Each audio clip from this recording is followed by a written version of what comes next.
ज्यांनी diploma complete केलाय आणि जे आता डायरेक्ट सेकंड इयर ऑफ इंजिनिअरिंगला ऍडमिशन घेत आहेत त्यांचे बरेच प्रॉब्लेम्स आहेत. ओके, आणि मी माझ्या मागच्या व्हिडिओमध्ये पण सांगितलं होतं की मी डीएससीचा जो आहे तो लिस्ट वगैरे बनवण्याच्या जास्त भानगडीत पडत नाही, कारण त्यांचे कट ऑफ खूप व्हॅरी होतात. आणि दुसरी गोष्ट, कुठल्याही ब्रांचचा स्टुडंट कुठल्याही ब्रांचला ऍडमिशन घेऊ शकतो. आता यावर्षी तसंच झालेलं आहे, कुठल्याही ब्रांचचा स्टुडंट असो तो सीएससीलाच पहिले प्राधान्य देतो आणि त्यामुळे सीएससीच्या सीट्स तर तेवढ्याच आहेत, पण आता ऍप्लिकेशन्स भरपूर आलेले आहेत. म्हणजे मी तर म्हणतो प्रत्येक स्टुडंट हा सीएससीला अप्लाय करतोय आणि त्यामुळे मी इथे पाहतोय की बऱ्याच मुलांना अलॉटमेंटच झालेलं नाहीये. आता अलॉटमेंट ज्यांना झालंय त्यांचा तर प्रश्न मार्गी लागलाय की बाबा आपण आता पुढच्या राऊंडसाठी फक्त बेटरमेंटलाच जायचं आहे, किंवा ज्याला जे कॉलेज हवं तेच भेटलं असेल त्याने ते फ्रीज करून पण ऍडमिशन घेतलेलं असेल.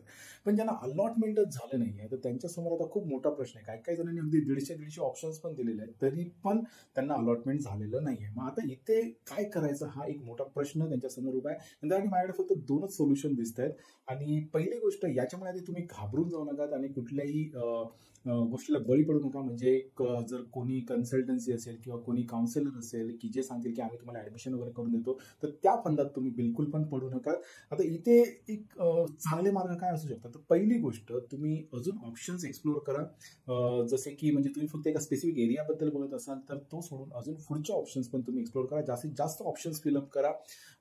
हव्या तर फर्स्ट इयरच्या लिस्ट, मी त्या व्हिडिओमध्ये पण तुम्हाला सांगितलं होतं की तुम्ही फर्स्ट इयरची जी लिस्ट आहे ती रेफर करा आणि त्यातून जास्तीत जास्त काही ऑप्शन्स तुम्हाला भेटू शकतात का हे पहा आणि ते तुम्ही पुटअप करा.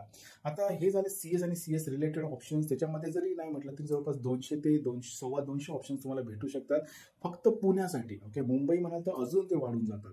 मग तुम्ही थोडंसं आता तुमचे जे क्रायटेरियाज आहेत ते थोडे कमी करा. ओके, आणि दुसरी गोष्ट मला इथे सांगायची की आता तुम्ही ब्रांच स्पेसिफिक राहू नका. जर इतर ब्रांच कम्प्युटरमध्ये येऊ शकतात तर मग कम्प्युटरवाल्यांनी ज्यांना कमी मार्क्स आहे त्यांनी आता मनाची आता तयारी केली पाहिजे की मी पण आता दुसऱ्या ब्रांचेसचा विचार करेन, कारण मला कम्प्युटर भेटत नाहीये.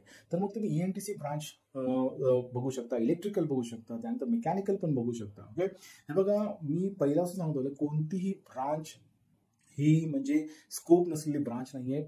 महत्वाची गोष्ट अशी की तुम्ही तुमचे स्किल डेव्हलप करून तुम्ही स्वतःला एम्प्लॉयबल मीन्स जॉब रेडी करणं गरजेचं आहे. आणि जर तुम्ही असाल तर तुम्हाला कुठल्याही ब्रांचमधून जॉब हा भेटणारच आहे. ओके, सो माझं एवढंच म्हणणं आहे डायरेक्ट सेकंड इयर इंजिनिअरिंगला जे ऍडमिशन घेणार आहे त्यांना की निराश होऊ नका. जर तुम्हाला जर सीएससीचं अलॉटमेंट भेटलं नसेल तर जास्तीत जास्त ऑप्शन्स भरा, तुमचे जे काही फिल्टर्स आहेत ते आता कमी करा आणि अजून एरियाज एक्सप्लोर करा. आणि त्यानंतर जर सीएस आणि सीएस रिलेटेड नाहीच भेटत असेल तर अदर ब्रांचेसचा ऑप्शन तुम्ही आता फाइंड आउट करायला चालू करा. आणि त्यातल्या त्यात मी तुम्हाला सजेस्ट करेन की इलेक्ट्रॉनिक्स ब्रांचला तर तुम्ही कन्सिडर करूच शकता.